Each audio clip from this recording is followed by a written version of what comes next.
నీ మలమూత్రాలు ఎత్తింది, కానీ నువ్వు అన్నం పెట్టకపోయినా నువ్వు 100 ఏళ్ళు బతకాలంటుంది తప్ప నాకు అన్నం పెట్టలేదు, ఈ దుష్టుడు రేపు మరణించుగాక అని ఏ తల్లి అందం. తల్లిది ప్రేమ, ఎందుకంటే ఆవిడ నీ నుంచి ఎన్నడూ ఏదీ కొరదు. తండ్రిది ప్రేమ, తను వాలంటరీ రిటైర్మెంట్ పుచ్చుకుని ఆ డబ్బుతో నిన్ను అమెరికా పంపించి చదివించాలని కోరుకుంటాడు, తాను పెంకుటింట్లో ఉండిపోతాడు. తండ్రిది ప్రేమ.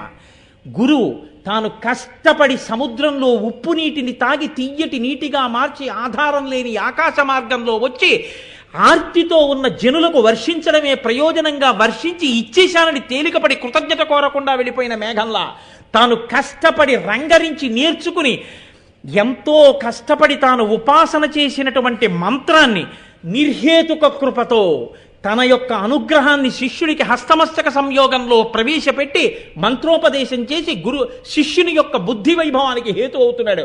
ఆ శిష్యుడు వృద్ధిలోకి వస్తే చాలని చెప్పి పక్కకి వెళ్ళిపోయాడు తప్ప నా శిష్యుడి వల్ల నాకు ఇది కావాలి